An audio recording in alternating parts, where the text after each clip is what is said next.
I'm Danny, and this is the Scream Princess podcast.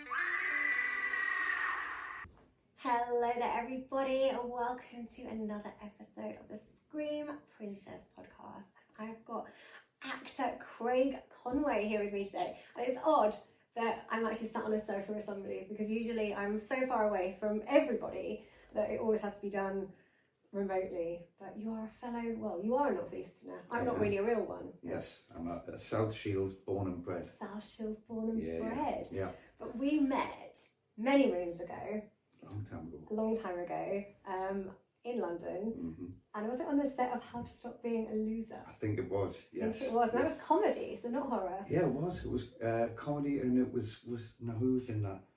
I know the scene I was in was you and Martin Kemp. Martin Kemp. That's right. Yes, because I was playing a dodgy love guru who was lying about being a love guru. You were, and your character's name was Ampersand. That's right. I learned a thing that day. I learned what an ampersand is. Yeah, because I didn't know. And it's, you know, when you're writing an and it's the curly and.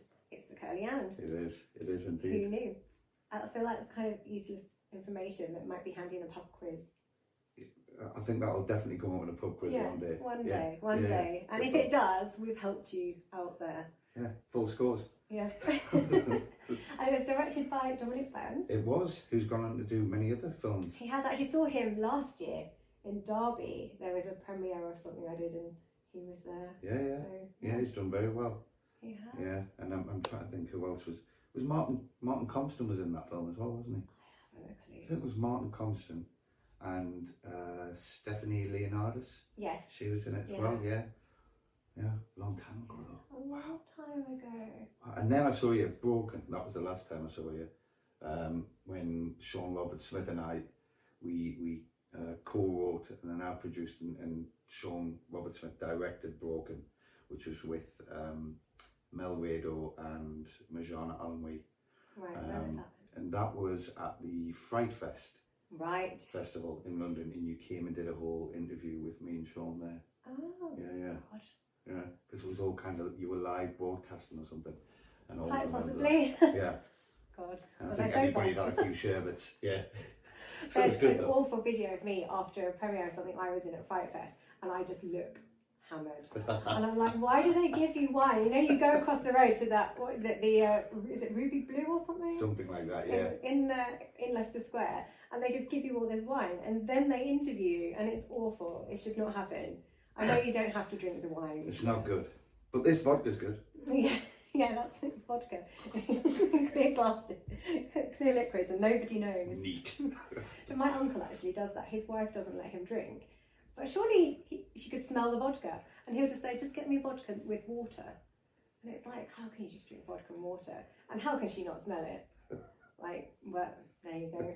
It's not vodka. It's not vodka. But you can tell if I start making less sense as this goes on. As you start slurring. As I start slurring, it is then vodka. So, how did it all begin for you? Obviously, as a boy in South Shields, how did you end up as an actor? Do you know what I think? Because we had quite a kind of rocky upbringing, I think the plays, school plays and things like that really started to kind of connect with me. So it was always theatre, and I was always massive into drawing and art. And my nana, there used to be a thing called the Friday matinee, and she would pick me up from infants and juniors, and we'd go back to my nana's house, and she'd put all these black and white movies on. And then there was kind of shows about the making of, and there was Hitchcock's Half Hour and all this kind of stuff. And I remember just becoming quite obsessed with it. And I was a bit of a reclusive kid. I was quite shy. But my nana had this huge back garden. And I would play out there, and I would just pretend that there were cameras around and things, and make my own stories. And if I was riding my bike around the streets, I would pretend I was a private investigator, and I was looking for stories in the street and stuff. I mean, I was, weird kid. But that's kind of how I got in. It was a bit of an escape route for me. And then slowly but surely, people kind of said, oh, you might have something going here. And I wasn't very academic. I wasn't gifted in that sense. But I seemed to be able to communicate well. and especially when it came through story, either writing stories, playing parts, or kind of drawing and being creative. And I was very lucky in the comprehensive school in Washington, where we moved to when I was a kind of early teens. We had these two drama teachers, Carol Walker and Viv Stewart, and they came into the school, and up until then we'd only ever just spoke about drama or wrote about drama. And these two women came to the school and transformed the whole thing and started doing big shows. And that was it. From then on, I knew I wanted to pursue the acting and anything to do with theatre, creative arts. And then everything became physical theatre, multimedia. And then I started linking with directors because they would see me on stage and on the screen. And then I got, I think it was Our Friends in the North, big TV show, all set up here, written by Peter Flannery and directed by Simon Kellen-Jones. And it was Daniel Craig, Mark Strong, Christopher Eccleston, Gina McKee. And they literally took me under their wing. I took on quite a big role and then got a London agent out of the blue. And that was it.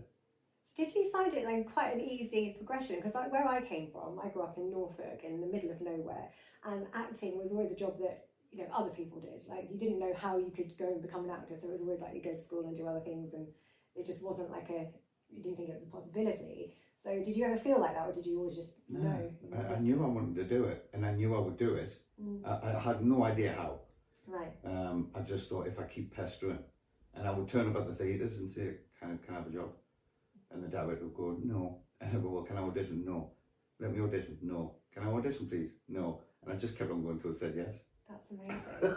That's amazing. I feel like I'd give up. I'd be like, oh, my confidence has been knocked. Giving up. I think that's the thing, isn't it? Because I was quite solitary in my mind that way, I never really veered from the idea of you couldn't, because people were doing it. So it did make sense to me that it would be possible.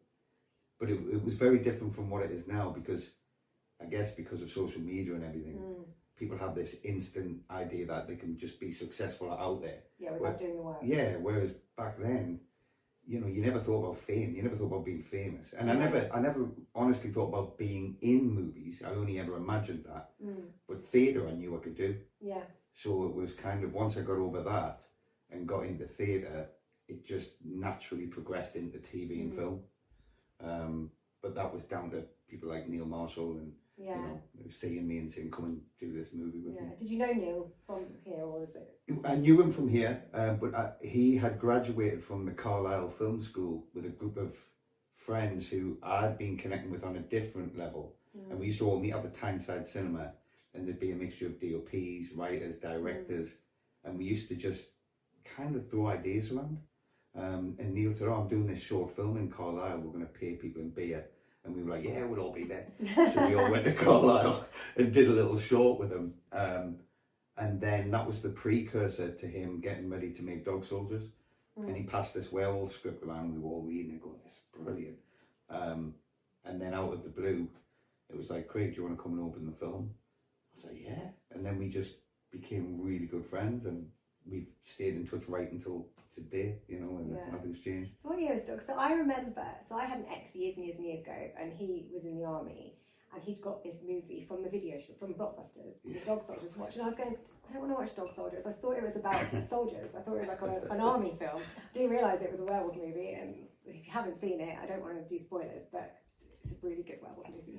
And I was like, oh, and I didn't want to watch a war film. And then I watched it, I was like, oh my God, this is amazing. And this is like long before I knew you. But yeah, it's incredible. Still one of my favourite werewolf movies. I think it just captured the whole time as well. And there used to be, I don't know if you remember, there was a territorial army about trying to engage people. And I have it. I've seen it like a million times. It's one of the ones I kept when I got rid of all my DVDs. Yeah, and I think that's the thing. Neil was just, he captured football, that lad banter, and then werewolves. And we haven't seen a good werewolf movie for many years. Literally since American Wolf in London. And the transformation as well. You could see his influences in that film, like that he was obviously a fan of that movie. Yeah, he loved John Landis, and I know you know, they met a fair few times, and I was very fortunate to meet him as well. But that film is purely, you know, seminal for any horror fan. I think it stands out amongst every movie, and I've still, yet to see a transformation that good. Yeah. You know, I'm always disappointed by the kind of CGI now.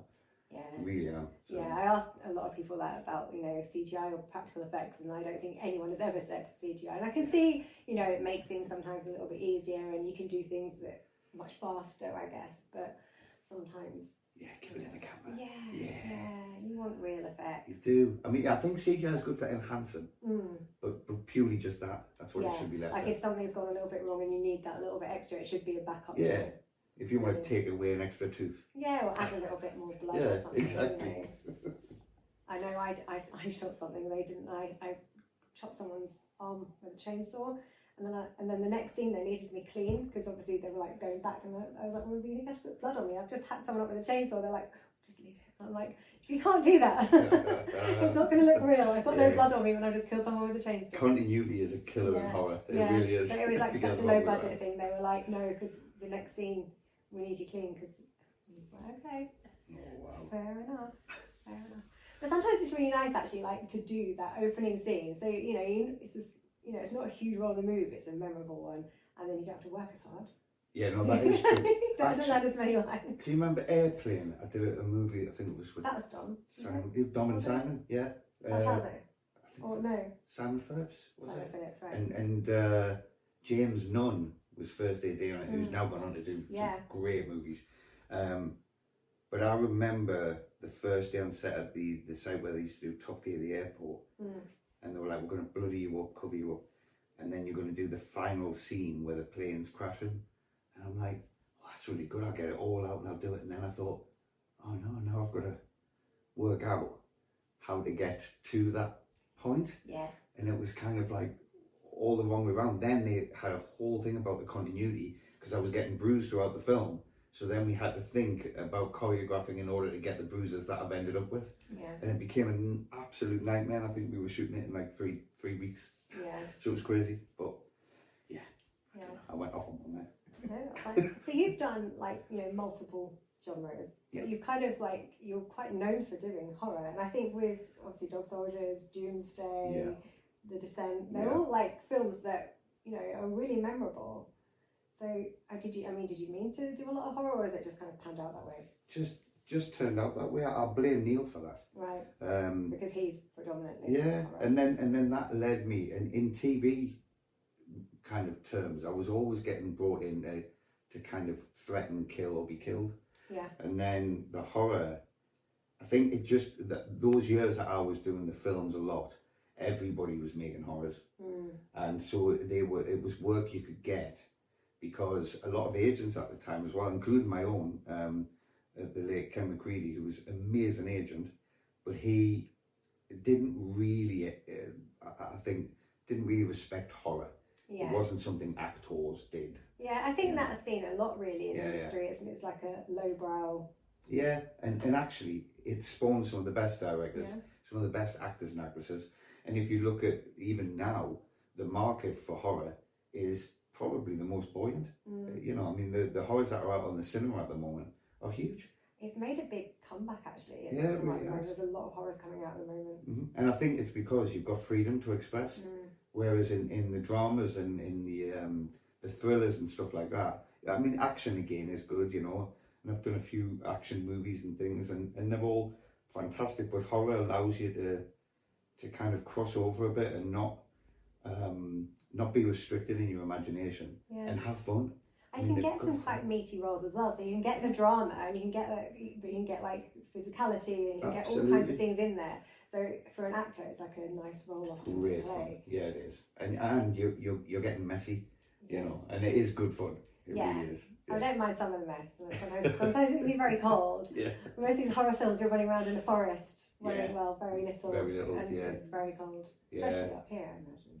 Well, yeah, I think up here, I mean, I've not seen many horrors being shot up here recently, but I know even 28 years later, they're all naked running around. True. And when did they film that?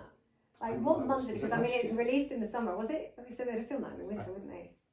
I would have thought so, unless they were filming over a longer, larger period, because they were shooting 2 films at the same time, I think, because the next one's due to come out. Right. So can you imagine being one of those zombies, naked, running around in the northeast in the winter?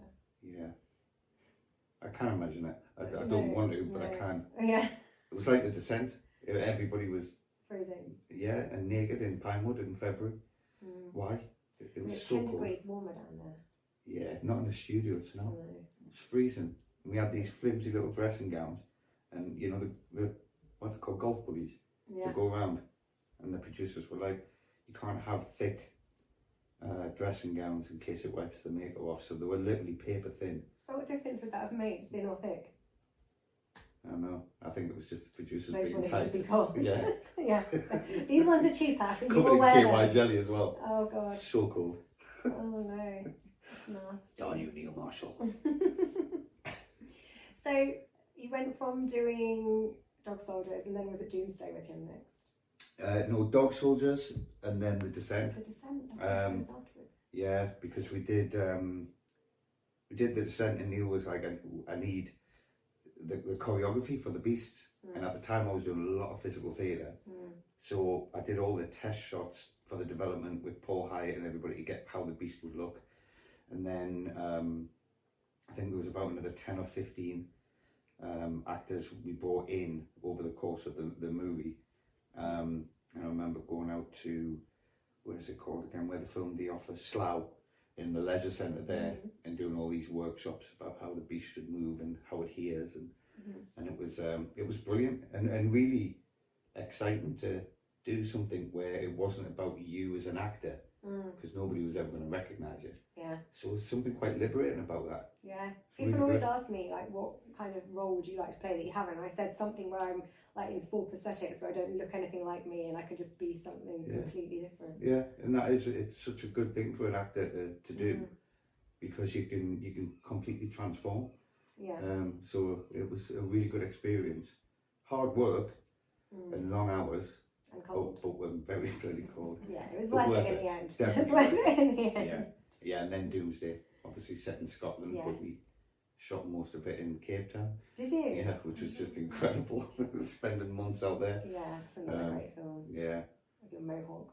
And it's, How much hairspray was used in the making of that mohawk? Well, do you know what? The thing was, the piece was made and then just stuck under the head. Right. And the tattoos had to be applied to every single day. Did they just paint them on? Did they have a stencil? They took a whole back print, right, and a mould, and then every morning, I think we got it down to like 2 and a bit hours with the whole process, because I had to shave the head every day as well. Yeah, so that was interesting, but it was fantastic, that experience. Yeah, because the process then as well was a lot longer. You know, so you were doing a fair few months on a movie. Whereas now it gets less and less, especially with the independents. You're shooting them in, well, in fact, I've just produced one in 11 days. Yeah. You're like, wow. Yeah. It really is insane. So you're producing now as well as acting. Yeah, and I've just directed my first horror. I was going to ask about directing. How did that go? It was amazing. Yeah. It was an amazing experience. I feel like you've directed long before now. Like, I was asked to, I was bottled it. Yeah. I don't think I had the confidence.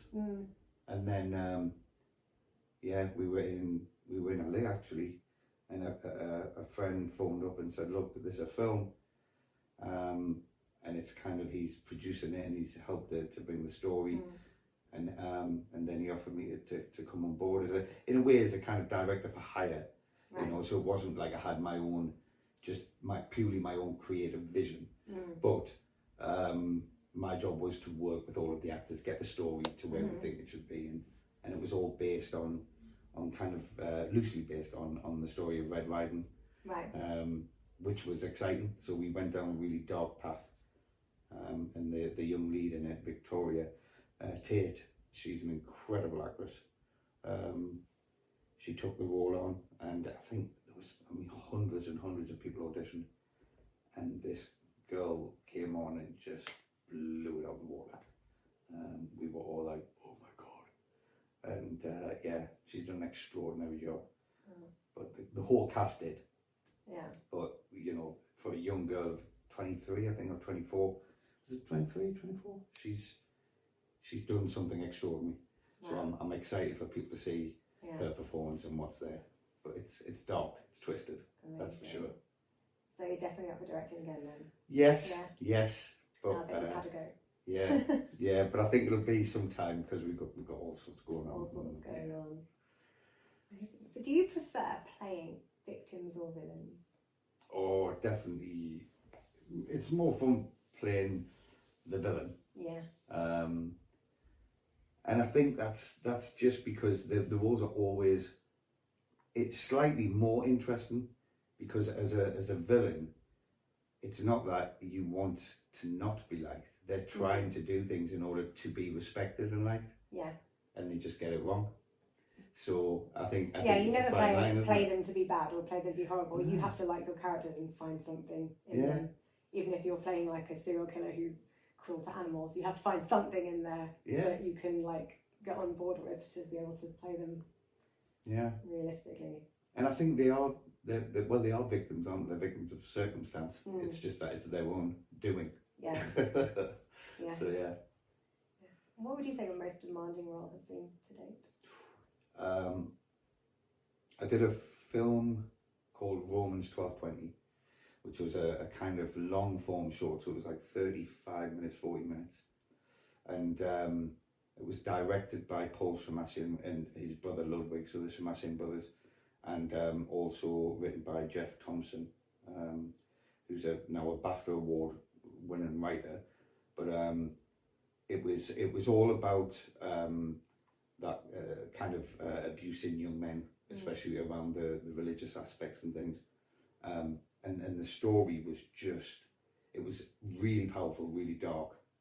And it ended up being very controversial and kind of attracting a lot of attention, winning a hell of a lot of awards all over the place. And then it eventually became a feature film in which I think Orlando Bloom then took the role I was. But that was probably the most satisfying work I've ever done in the way of heartfelt and connected to a role. Right. So I'd say that's definitely right at the top. But I've been luckier because I don't think I've ever had any job that I haven't really felt grateful for. You know, because it is a bit of a blessing to be able to do that work as an actor. Yeah. It's not an easy job to get. So I think I've been more blessed that I've met some very talented directors, writers and producers who've took a chance on me, which is really nice. Yeah. Has there ever been a role that you've turned down that you've regretted after, like when it's come out and you've seen someone else play it and you're like, I wish that was me? I'm trying to think. Has anything come up for you? I'm trying to think of that I've turned down. Yeah, something you turned down that you wish you hadn't in hindsight. Yes, actually, there is. There was a film called Kindred, which Billy Fellows did. And I kind of, stepped away from getting involved in it, and I kind of wish I'd had, because it was a good film and it did do well, and it would have been nice to have been part of the journey, but I think you have to I think I should have turned down more than I've taken. Put it that way. I do, yeah. But I've made some boo-boos, definitely. Haven't we all? Yeah, you know, and that's the thing. I think people forget, don't they? Any job you do, if it's not well received, people that can then kind of put you aside and go, oh well, they were in that. Yeah. When actually you don't have the choice of how it's edited, how it's put together. You're just trying to keep alive as an actor. I mean, you don't have the choice of the shot that gets used. No, you know what I mean? Sometimes I've watched things and gone, why would they use that shot? Because of all the angles or of all the, you know. Exactly. Like when I played Bond and they never used any of my scenes. What's that about?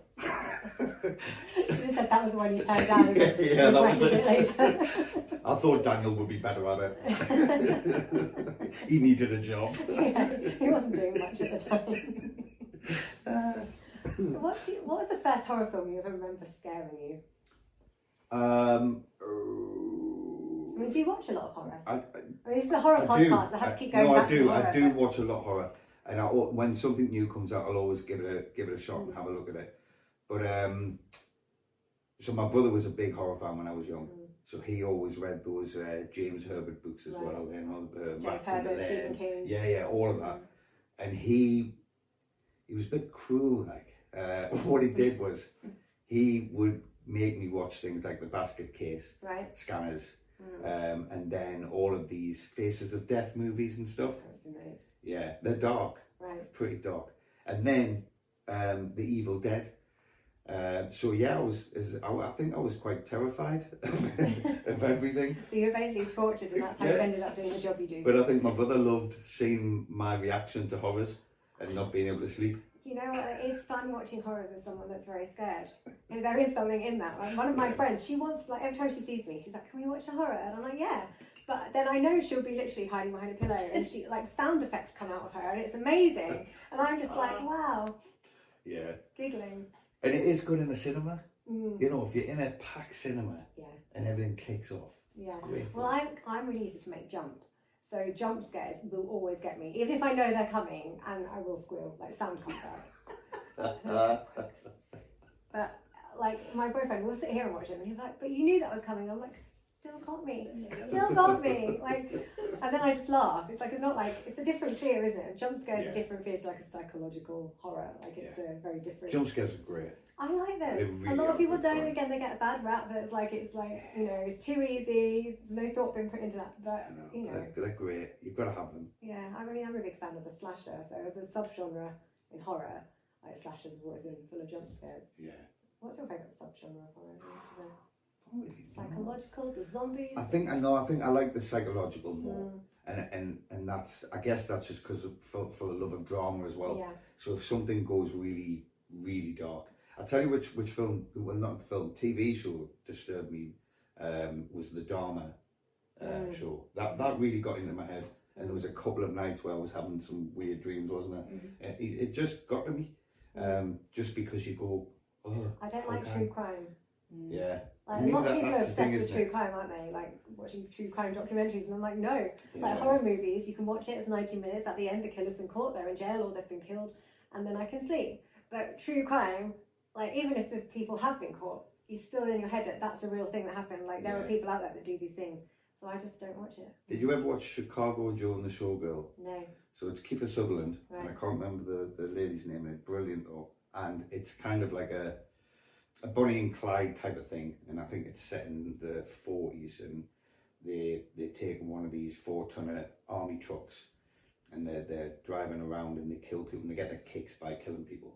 And she wants him to, like, you know, if she sees somebody in a nice fur coat, she wants it. So he goes and kills them. And there's a particular scene where he's at the back of this truck in the dark, and she pretends that they've broken down, and the lady's chatting away to him, and her head's towards the back of the truck talking to this girl, and you see Kiefer Sutherland come out of the dark, and he's got a crowbar, and he smashes it off the back of her skull, and she jumps forward, and then the blood just starts trickling down the foot, and for weeks I could not get that image out of my face, and I felt so sick every time. And I thought, that's the only time I've seen somebody, and I don't know how they've done it to this day, how they got the reaction and the blood and the sound, everything was pitched perfect, so you could hear a whole skull crack open. And that Do you think it's the sound that got you more than anything? I think it was the sound. Yeah, I mean, sound's everything, isn't it? Yeah, it really is. I mean, then people, when it comes to Foley and all that, that's insane. Yeah, it can change the whole tone of a movie. I literally just had a composer on last week, and I was saying, like, you know, how do you decide what you're going to do when you're given the script? And he's like, because you could have exactly the same script. He said that was something he did. He'd had the same script or the same film, like footage, and he's done like a Western theme, and he's done like something else, and it changes the whole tone of everything that happens. Or just with the music and sound is, without it you don't have any movie, do you? No. It's amazing. No. It's like when you watch an edit back before it's got all of that, and you're like, what is this? Yeah. It's necessary. Even music can make a bad performance work. Yeah. You know, just purely because of that rhythm and that time. Yeah, especially with horror, because you build the suspense with the score. Yeah, it's great. It is. So do you believe in the supernatural then? I'm jumping straight away to like paranormal horror here. Yeah. I don't see why I shouldn't. Yeah. And that's the thing. I'm very open to what goes on in the way of there are things that definitely we don't understand and we can't explain. I've had experiences that I can only say, well, that I trust what I've experienced, and see things that I know have happened, whether or not somebody else can believe that. But that's the same as talking to somebody about a friend you know, and then saying, well, I don't see them that way. You know, it's how what your perspective is, and it's a 6 and 9 situation. You know, just because I see it one way and you see it the other doesn't mean it doesn't exist. So I think there's definitely things out there. I love the idea of it. I love the idea of ghosts, but I'm like yet to have it proven to me. I'm skeptical, but I do find a supernatural horror really gets me. Yeah, no, they're great. They're really good, and I think we should always be open to that. And in fact, we were in Malaysia not so long ago, and out there, obviously, it's very different, the horror scene, but it's huge as well. It's a huge market, and basically they don't go down the kind of religious side. It's all about I guess the supernatural when it comes to your own conscious and stuff like that, you know, and all the kind of traditional backstories, spirits and things that are there to guide you. But some of their horrors are insanely good. Yeah. Because it all deals with how you and the spiritual world meet each other. Yeah. And I think there is something in that, you know, even like yourself being a holistic healer and things like that. Music, you know, you don't touch music, but you feel music. It's energy, isn't it? Yeah. And I think that's kind of what that spiritual side is. Yeah. Frequencies and vibrations. Yeah. I don't believe in like ghosts clanging around in chains. No. Or, you know, when Derek Corey used to do the Effie, she's coming through. Yeah, that's her. I don't believe in any of that. But I do believe that. I never watched that show actually. It's the kind of thing I feel like I'd watch, and then I did put it on like years later, like a few years ago, and it was the first episode where he gets possessed by this ape or something, like a monkey, and I'm like, wow. Yeah, it's a bit much, wasn't it? Yeah, it is. But I did love him. I loved Derek Cook. I thought he was great. I read some of his books. Did you? Yeah, and actually, like, you can kind of believe him when you're reading the book. You don't so much believe him when you're watching Most Haunted, but yeah, some of his books about his spirit guide and what have you. But yeah, I watched that show a lot. Did you? Yeah, I did. I just thought it was great fun. Isn't there? There's tons now. Yeah. But it's a lot of people. The thing is, if you didn't make it up, it's a lot of people walking around not finding any ghosts. I mean, that wouldn't be that entertaining to watch. Well, actually, me and Sean Pertwee did a show, like a recorded show, where they took us to what do you call him? King Arthur? No, not King Arthur. What do you call him? The Henry VIII.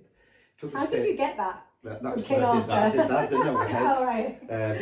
I've heard this story before. They took us to Henry VIII's hunting lodge, right? Somewhere down south there, and we did a whole séance.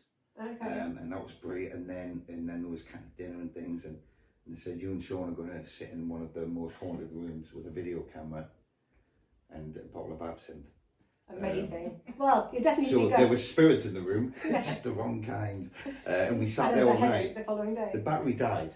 Right. Completely died, and me and Sean were like, "Well, that was fun."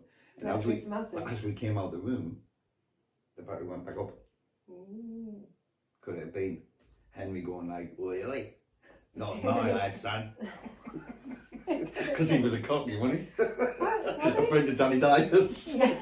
Well, he has. No, Danny he's got some past lineage, hasn't he? I don't know. He does. He has. And I worked with Danny, so he told me that was the truth. Did he tell you that was the truth? He keeps popping up on this podcast. I recorded one yesterday, and they brought up Danny Dyer somehow. He's great. He's it was brilliant. Like, what did I say? I can't remember what my question was. It was like, what film would you remake? Well, what old film? What classic? It was Daryl Buxton, so he's like a film lecturer and like film historian. So what film would you remake, and who would you cast? And he's into like real old classic horrors, and I can't remember what film he said now.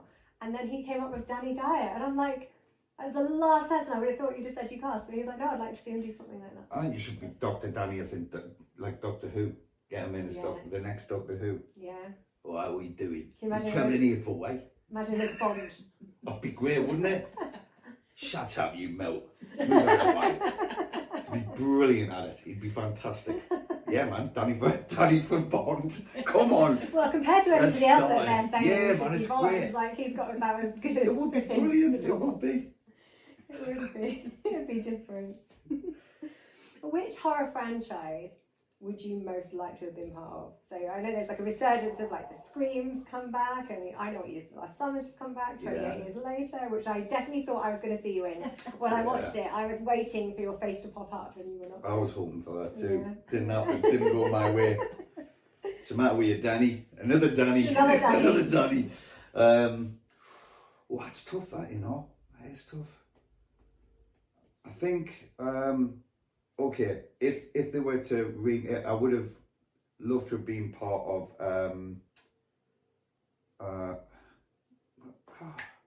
what is it? What's going on with my brain today? It says vodka. What should I put in this? What's it called? Who's in it? No, it's This House Is Clean. Poltergeist. Right. There you go. With my terrible impression. I liked it. You got it. Step into the light. It's all of that. Yeah, I just thought their movies were brilliant. Yeah. A lot of fun. Although the little girl died, didn't she? It was an unlucky movie. Long period of filming, isn't it? People go. Not children. When your time's up. That's true. That's true. It's just to look at the draw, really, isn't it? That. Don't know how long you've got. You just gotta live. Don't it? You can edit this, can't you? Oh, it's a horror show, isn't it? It's a horror podcast. We die. Do you know what you do? I do feel like you get some cursed films or cursed franchises. Like you look at Glee, which is not horror, but if you actually look at was it 3 or 4 on the cast of Dead now? It's a horror for me when I watch it. Yeah, I quite liked it at the time. I haven't went to see it.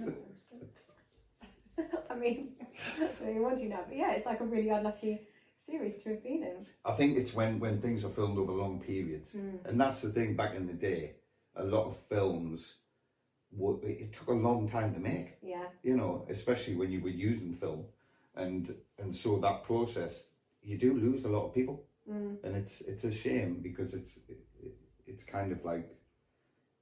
I think they use it as well as part of the marketing as well. It was good marketing because remember everybody was saying they could see the little girl in the film and she's at the window here in this scene. Yeah. It's a bit cruel, really. Yeah. But well, to her family. Yeah, I mean that's got to be painful. But what a wonderful thing to have a. She's got a great legacy. Yeah. You know, like it doesn't really help her very much. But those films were incredible. I just thought they had everything, and you could really. The bit where the parents were getting excited in the kitchen, that she's sliding along the floor and things, and the chairs were being stacked and the cupboards were getting changed, and all of that, I love it. It was quite magical. It's good. What director would you most like to work with that you haven't so far? Oh my God, there's tons. There's tons. Yeah, I mean, I think, there is just so many, isn't there? I mean, you know, the obvious one, you would go for Scorsese, because that would just possibly be an absolute dream. I would go Tim Burton. Tim Burton, oh yeah, well, Tim Burton, absolutely, yeah. I mean, incredible director.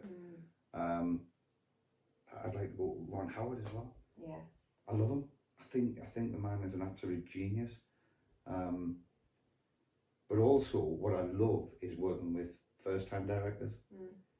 Because that experience is very unique, and when you're part of somebody's very first attempt and very first journey, even in a short sometimes, you can build up a bond and a relationship that you can never get with somebody who's established. Yeah.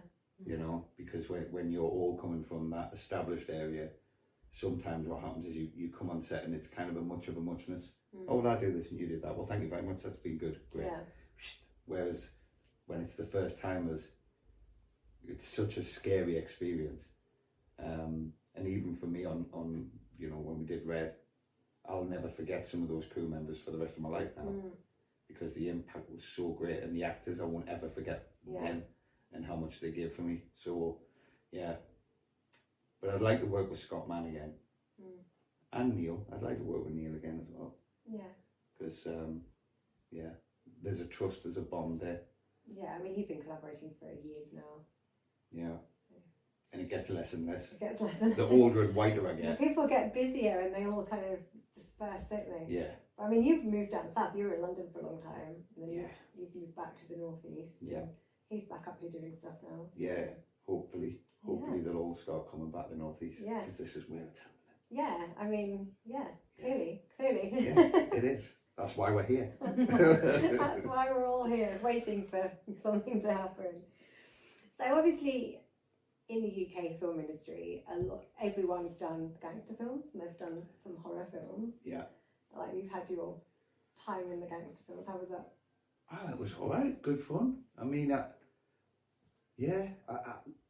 I'm really lucky in the way of I have been able to move around quite a bit, and from doing classical theatre to doing like TV dramas and stuff like that into crazy films, you know, where you're shooting, killing people, playing Russian cyber hackers, and you know, blowing up half of a football stadium in final score. So I feel really, really privileged to have worked with some amazing people as well.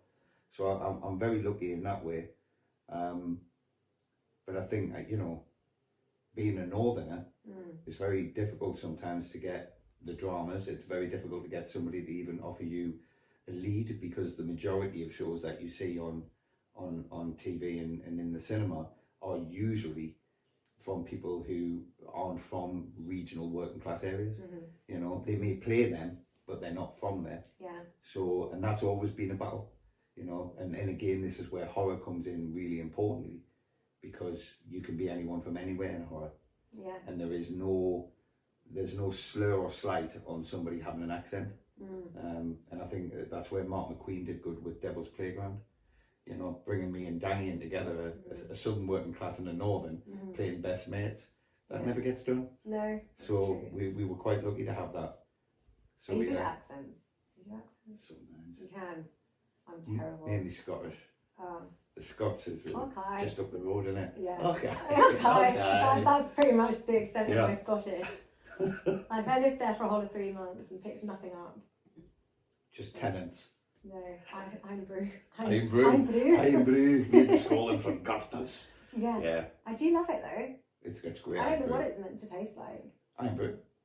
Iron. Did you try the traditional iron brew? The real, beautiful, isn't it? Yeah, it's good. Yeah, although I just tried one the other day and it was unicorn iron brew.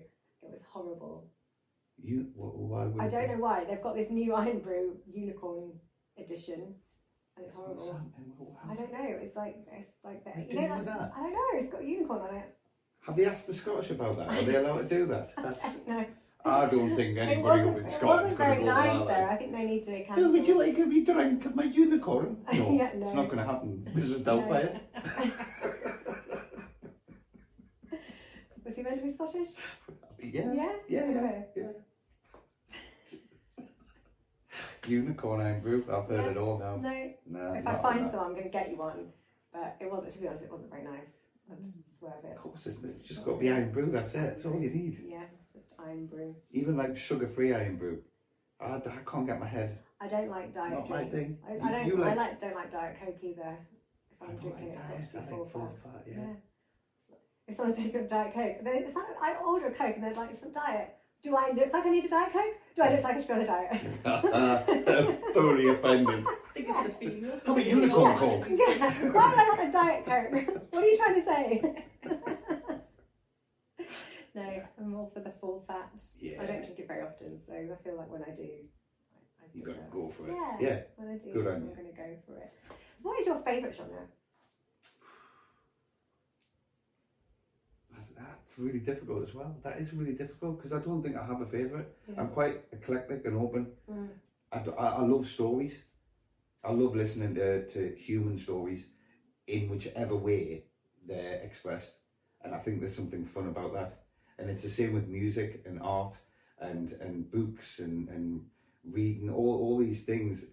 I kind of want to remain as open as I can because I might be able to try something that I've never tried. So I've never been one to just go, I'll just, watch horrors or I'll just watch action movies. It's never been my thing. If the story's good, I'll go with it. Yeah. So yeah, I definitely don't have a specific thing. Yeah, a specific thing. Is there a genre you haven't worked in yet that you would like to? Like, I can see you as a cowboy, a western, or I don't know. Or I would love to do a would you love to western. do a western? I would. And now, as I'm aging, I'm sure it'll be me sitting on a kind of, outside, hot day, all the horses go past, and then it's just that bit where the one old man's peeling an On the apple. porch. Mm-hmm. And that'll be it. That'll be it. No That'll be it. lines to learn. But Scorsese will be directed it. Did you say yes? There's a snake in my boots. It's one of them. But yeah, horses and Yeah. I love that. And just shoot 'em ups. Yeah.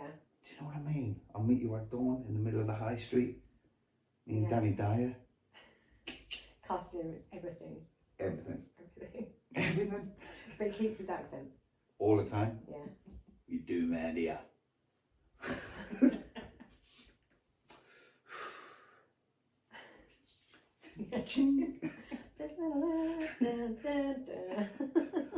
Now shoot you down, you melt. What else have I got here for you? I've got more questions. It's throwing me off. Oh, I've got a quick fire round there. Oh no. Quick fire round there. My brain doesn't work quick. There's only a few questions in a quick fire round. Okay. But first, before we talk about the quick fire round, I want Yeah. to talk about Vera. Oh, okay. Because I am gutted that as I moved here, Vera got It's cancelled. I was Yeah, like, yeah. where goes my chance? To be Gone. in Vera. I got obsessed. Like, I love reading a crime thriller. And then I'm obsessed with like old women solving crimes. Like I love Murder, She Wrote. Oh. I love Miss Marple. I love Yeah. Vera. And well, also old men. Like I love Midsummer Murders. I think this is like the genre that I love to watch the most. Is old people solving crimes. Yeah. Brenda Blethyn, man. Yeah. What an actress. Incredible actress. Beautiful woman. And I was really lucky for that because I did the very first Yeah. episode. You did. Great. And I got to sit with Brenda quite a bit, talking about the accent and going over the accent. Mm. And it was Yeah, a joy. because her accent changed throughout the series. Like when she pronounced her own surname, as at the beginning, I think it was Vera Stanhope, and then it became Stanhope. Yeah. So it, like, Stanhope, it, yeah, it exactly. did kind of. Because usually your own name you'd know how to say, but I did notice that she started saying it differently. She was brilliant. And they didn't know whether she worked for Northumbria CID or like Northumberland police. It was like there were two police forces there that she was working for. Over the course of the series, it kept changing. It's interchangeable. It's incredible how long that went for, though. Mm. And I think, Well, the last series was only 2 episodes. And they shot it in Shields, a lot of it. There's Yeah. the Town Hall, the what's the ice cream? Enchiladas was in it. Enchiladas, yeah. Yeah. great. It's not the weather for today. We could have gone for ice cream. Or No, that would have been good. Yeah. Got a dull day today. So we're just having straight vodka. So yeah, just watch it. Pop some ice cream in it and have a float. Yeah. Do you know, I actually went there at Christmas, they do, because I'm vegan and they only do like the odd vegan flavour, it's like vanilla or peach. But at Christmas they bring out like a December one. So one year it was like chocolate orange, it was amazing. The next year, the vegan option was Bloody Mary over ice cream. I didn't try it because I couldn't like let those two worlds combine. It'd be good in ice cream. No, like I That's love a cool. Bloody Mary, Yeah, but I but just not was in like, ice I don't cream. think, I don't want tomato ice cream. Like, No, I it doesn't, no. I don't think it lasted past That's that one. that's year. close to Unicorn Iron Brew, isn't it? Yeah. It's like a normal. Some don't have things it. should not be. Some things should not collaborate. And Yeah. those are the things. Keep them well away. Those are the things. Well, how did you find? Like, how did you get into Vera? Is it just a general? It was an audition, Yeah. and yeah, luckily I got the role. But I was dead quite a lot in that episode. That didn't last long, but it was just the chance to work with Brenda Yeah. was amazing, and she's a And I really suppose in the incredible first actress. episode, you didn't know that it was going to be a huge series. It was going to last No. so long. I would have turned that down, and in the hope that I could have been back in later as a detective. Yes. Yeah, I think I'd like to do that. I'd like to play Yeah. a dodgy A detective. dodgy detective. Yeah, Because there was a guy in there, wasn't it? And he was a bit like rough around the edges, one of the detectives. Yeah. And kind of came into it more, I think, in the later series. I'd like to do something like that. I think a really Yeah. dodgy detective, Yeah. Takes backhanders and. like just horrible. Right. Yeah, I think that would be a fun part. Yeah. City on a Hill. Is that the one that with Kevin Bacon? Yes. Have you seen I that? haven't seen that one. No. What's that? It's good. Okay. And he's so, you love him, but he's such a shit. And there's something wonderful about that when you really love a character, but you know that you go, oh, really? Yeah. Why do you do that? Yeah. I That's always a love a good show. baddie though. I like watching a baddie. Yeah. It is fun, isn't Yeah. it?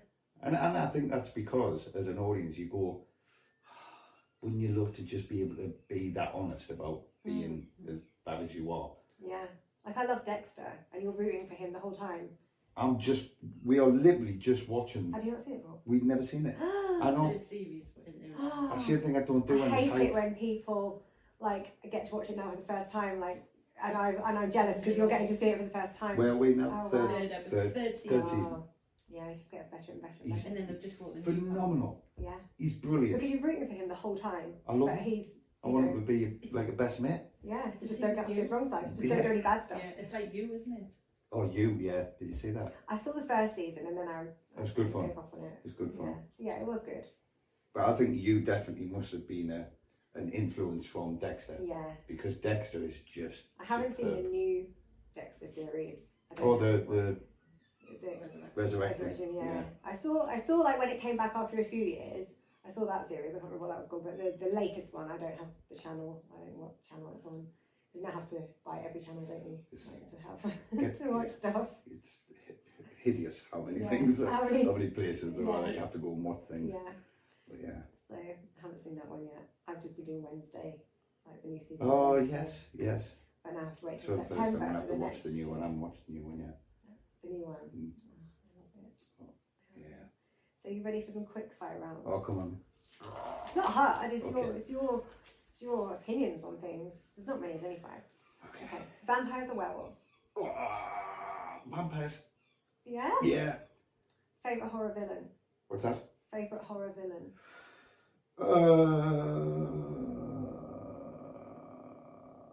Jack in not Jack in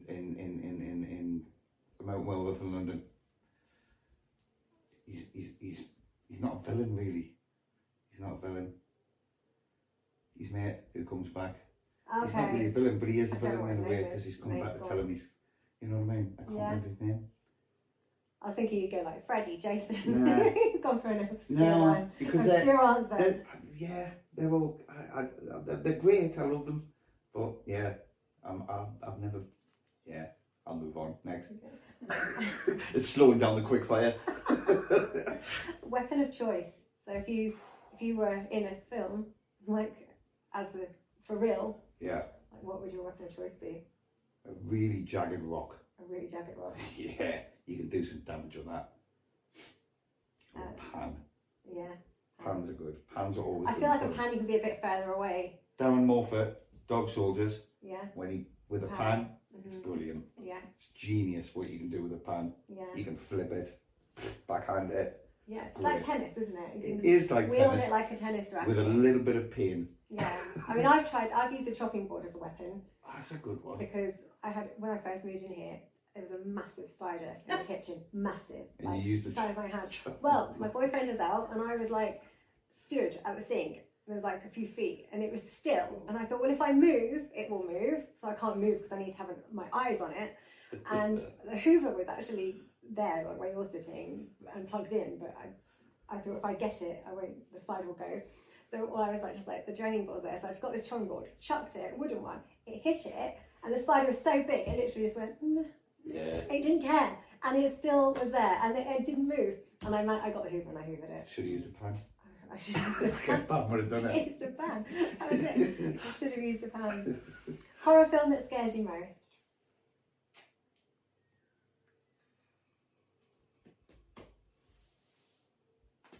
I think probably if I go back, The Exorcist would have been The the one that did it for Exorcist. me. Yeah, that was the one that definitely stuck inside Yeah. as a kid. And even when you watch it back now, actually, there's moments in it Mm. where you can really feel it. The Omen is a close second. Yeah, some of the Omens got me a little bit. Ooh, when I was Yeah. younger. Yeah. Well, finally, what's next? Ooh. What is next? What have you got going on? Well, got to sober up after this. Yeah, you're all right off for the rest of the day. No, we're working on a lot of things at the moment. There's a lot of productions that we're trying to bring to the Northeast specifically, and we're hoping to get ready to make some very big announcements, which should come within the next week or so. which I can't say too much about. However, all of it is devoted to bringing films, productions, supporting new artists, new writers, new actors, and working with graduate artists in order to try and create an ecosystem in the Northeast. So coming home after kind of 20 odd years of being away, I think the most important thing is to make sure that people have opportunities from this region who would have ordinarily had to move away or go to London to pursue a career. I don't want people to have to leave where they live in order to think that they have to be somehow London or LA, when actually you can make film, produce work and be creative wherever you are. Yeah. So that's the big goal. And London's like, it's a completely different life, isn't it? Yeah. So, I mean, having moved up here, I couldn't imagine ever going back now. I can't imagine living in London. Like, even, like, I like going for a day or so, and then it's like, I'm ready to be away again. Beautiful city. It's great when you're like 20. Yeah. Like, when you're young and you want to party, then it's fun. Yeah. But, you know, then get out. But there comes a time. There comes a time. But then Newcastle is an amazing city. Yeah, but Sunderland. I'm sort of over the whole going out thing, so I go to Newcastle for lunch. I haven't even been for dinner because I'm like, I'm in my pyjamas by 7 o'clock now. I'm like, you know. Yeah, it's good, isn't it? Yeah. Cup of tea. Yeah, I don't hate this getting old thing. I thought I would, and then I'm like, no, you know what? I'm good with it. I'm good with wearing my pyjamas at 7 o'clock. No, I think that's a great thing. Yeah, tired by like cup of tea in bed. Yeah. Yeah, 10 o'clock at night sitting there. Yeah. Well, we usually sit here, put something on the telly, and I'm asleep within 5 minutes. Yeah. So I'd like to have kept the colour of my hair. Yeah. But I'll take it. It'll work for the I used to westerns. think you didn't have hair. I never used to. I've always You had used a to shave skinhead. it. Yeah. Yeah, and I was like, he's got hair. Yeah. So when I grew it back, it was beautiful and dark, and I got a shock. And it went white. So yeah, but yeah, I do like getting older as well. Yeah. I've just turned 50. Have you just turned 50? Literally at the weekend. Wow. Yeah. Amazing. Andrew took me away for a big Where did you go? nice weekend. She took me to an incredible glamping site, which was just beautiful, and then to this retreat lodge in the middle of nowhere, Oh, wow. where we were just there with the hot tub and the Nice. whole balcony, Coming out in nature. looking out in the Yeah. middle of nowhere. Wow. The Chilterns View. The Chilterns View. Ooh. South Oxfordshire. You've got to look at this place. Right, okay. Seriously, it is the most stunning place ever. Mm, And these aren't just getaway lodges. yeah. They're incredible. Like adults only, Yeah. secluded lodge, hot tub, hammock. Insanely veranda. beautiful. Yeah. You just look out into just open fields. I with love Yeah. that. There's a kites sunset flying spot. around, Amazing. deer in the Yeah, deer walking up the field. Beautiful. Oh, Yeah. it's great. Yeah. I love the back there. outdoors, and Yeah. I don't even mind a bit of camping. Like, I don't have to glamp, I can do a tent. I didn't realise, I did a film and it was set on a campsite, and they were like, right, we're going to be camping. So I went practice camping first to make sure, like, because I've camped as a kid, but I was like, as a grown up, I need to make sure I can, you know, cope. And I was like, okay, I've survived a weekend. And then I did 11 days, I think, in this tent, and I was like, I like it. I don't mind, apart from the spiders. Yeah. That was the only thing. I had in the morning all these little money spiders that had found their way into my porch, and I'd like scream, and the makeup artist used to have to come running and he'd swipe them all away from me. Well, there was none in this place. Spiders, we saw none. That's amazing. But honestly, please give it a go. The Chiltern Views. Look out, Chiltern Views. Amazing. Chiltern's View, yeah. What? The Chiltern's View. The Chiltern Chiltern. View. Mm. Yeah. They're just going to hear a voice coming off there. aren't they? Yeah. Like, who's that? Yeah. Voice in the background. I mean, for the sake of the podcast, it's voice. It's only on YouTube as a video. Like, everywhere else, it is just voice, so it's fine. I often say things where I'll hold something up, and then I realise that people just don't know what I'm doing. Like, what she... Oh yeah, like you could go, take a look at this. Yeah. Well, I do. I usually open it up as you're watching or listening to the Screen Princess podcast, but this time we were just watching. Like, yesterday I shot one, and I had some magazines, and I had somebody who edits the horror magazine, and I said, I've got some here. I'm holding them up, and then little did I know until afterwards that my screen had actually frozen at the very beginning of the first half. I shot it in 2 halves. The second half is okay. The first half an hour, I'm just pulling this weird face. They don't see anything I'm holding up. They don't know what I'm pointing to, and I just look. The joys of technology. Yeah, and because it flips through the screen from him to me talking, I can't really edit it. I can't just. Oh no. I mean, it'd take me forever if I was going to just put a picture of myself, and I can't. I'm not that vain. I don't care. For that one, I'll leave it. I've written some graphics that say, "Whoops, I've crashed." And that's what I'm leaving it as. Brilliant. Well, thank you so much for thank coming you. on the show. I've loved it. It's been great. Really great is. catching up as well after it must be like 10 years, It's a if long not time. longer. Yeah. I think actually last time I might have seen you back, was it January? Was it Simon Oh, Found Houses? Which? But it wasn't called that. Yeah, it was. It's now called Estranged. Right, or was it called January? It was called Right. January. In fact, right on my arm, Yeah. on this arm. But you've got That January. tattoo January. So Did you all get one? we were supposed Ah. to, and only me and the first AC got one because Oh, is it? everybody else bottled it. But so I got that done, and then when Schneider took over as exec producer on the film, he changed the title to Estranged. Right. So I had an obsolete tattoo. Saying January. But I was born in There January. you go. Exactly. Yeah. There you go. Yeah. Are you an Aquarius? Yeah. Yeah. And you're a Leo. I am. Yeah. Me too. Yeah. Me too. I'm this week actually. When? Friday. Oh I yeah. think. Yeah. It's like the last day on the cusp of like the next one, but I'm definitely a Leo. Yeah. Yeah. It was Yeah. Friday just gone. Friday's gone. That's always a week in A it. week? Yeah. Week is it? Yeah. But you'll not be 50. See? No. That's me. That's it. No, I've got a few years left. Yeah. Well, obviously, yeah. It's okay for men though, isn't it? Is it? To get older and Is it? distinguished and Extinguished. extinguished. Did I say that? No, you No. didn't. How do you second guess myself? Did I say extinguished? Yeah, no. I think it's the men look better. Like I look at my partner pictures of him when he was younger and I'm like, I never would have dated you. Like you're like scrawny and like no. Actually, that's a good point because we met when we were much younger and she kind of blew me out. There. So that's maybe what's happened. Yeah. I've You've had refined. to like, yeah. I had to get to a certain age. Yeah, you hadn't developed and matured, didn't you? Yeah. Yeah. I was only 16, who was 16, 17, 18. Mm-hmm. You were 18, I was 16 at college. That's when we first met. And you said no. We stayed friends all There the you go. time. We had one kiss, Aww. and then I phoned her the next day from the She phone ghosted box, you? and she went, "Nah, mate." And I was like, "Why is Danny in there?" Oh, shut